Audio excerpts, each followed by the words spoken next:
Hey YouTube, it's been a couple weeks, but I just want to do a quick update. I don't have time for a long video today, but I just wanted to read a Rilke poem. It's Rainer Maria Rilke from the Stephen Mitchell translation in German.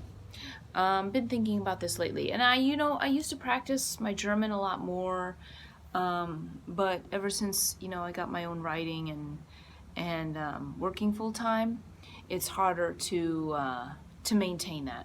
So I just want to read this really quickly, and then I'll be on with some other announcements and things like that. So this is the Panther. This is Rainer Maria Rilke. So here's the reading, and here goes. De Panther. Im Jardin de Paris.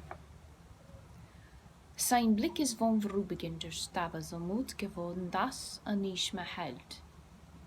Müsse so bis 1000 Sterbe gäbe und hinter 1000 Sterben keine Welt. Die Wahigang geschmeidig starkes Direkte des Stücke mal kleinsten Kaiser dritt, ist wei Anton von Kraft in einer Mitte. Und die bedauten große Wille Stadt. Nur manchmal schiet der Vorhang der Pupilessig laden so. Dan get in buurt hinein, get to glieder, an te spante stille, an te hoort hem hutsen, of zu sein. So, that's the poem. For right now, that's the only thing I'm gonna read for right now. I'm gonna set that over there. It's interesting because a number of years ago, I had done a reading of that poem, and I had it on my YouTube video, and I wasn't making regular YouTube videos then. And I had someone leave a comment, and they said it wasn't good. They said bad German. And instead of asking them to elaborate, explain to me why, I just deleted it, and I really shouldn't have done that. And you know what?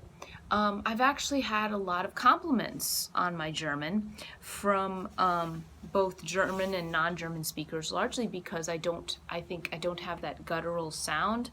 That would be due to my natural accent. But I enjoy sometimes when I hear foreigners trying to read English poems, be them Yeats or whomever, and of course they're going to have an accent, but it's largely, how do you read it? Is it the inflection? Is it the emotion and things like that? And I think that's what the people who did appreciate it were remarking on. And so that is that. Right now, it's extremely hot outside. And the thing is, I enjoy doing videos outside, but because of the scenery, but it's so hot that I don't feel I can be out here for very long, and it's already late in the evening and it's still very hot, so that's why I'm cutting this short. But I will be in touch next week. In the interim, I got this book sent to me from my friend Peter. It was a birthday present, and it's Thomas Merton, A Life in Letters. And someone wondering, say, why do you read so much of this Thomas Merton? Are you a holy roller? And the answer to that would be no.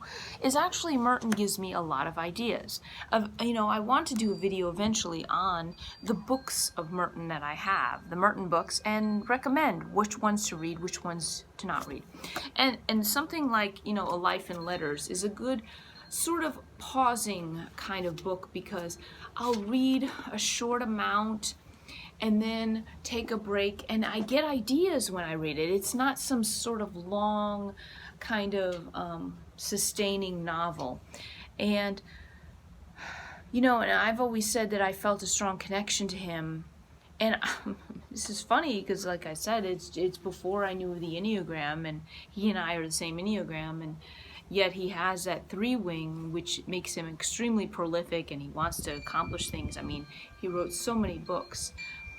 And recently I actually had somebody tell me that they took an Enneagram test, and then they tried to guess what I was, and they guessed me as a 5-wing 4. And I said, wow, you are close, but I am actually a 4-wing 5, not a 5-wing 4. And how I know this was, my paths of integration and disintegration. the fact that I am probably, it's one of those things, are you 4-wing 5 versus 5-wing 4? Are you 2/3 4, 1/3 5, or are you 2/3 5 and 1/3 4? When I read the description of the 5-wing 4, I feel a lot of connection to that, but ultimately I don't stay there for very long. I feel a very strong connection not only to just 5, because I do have a heavy 5-wing, but I also feel a very strong connection to type 1. Liking things ordered and precise and correct and clean, and that kind of thing comes out. It manifests, especially under stress. I sometimes take on the unhealthy habits of a type 1, where I start doing cleaning things. I'll just start mopping the floor for no reason. But I thought that was interesting, and so in time, I plan to discuss that more, as well as also later this year. And by later this year, I mean, I know it's August, so there's only a few more months left to this year. So what I'm saying is, in a couple months, I am going to release another novel within my selfhood trilogy. That would be book 1.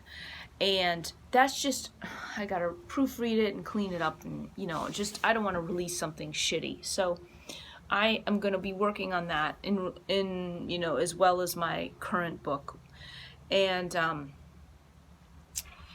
it's going to fulfill a little bit more of what was seen in book 3. The 3 books work as a synergy, so you're going to see a little bit more of that.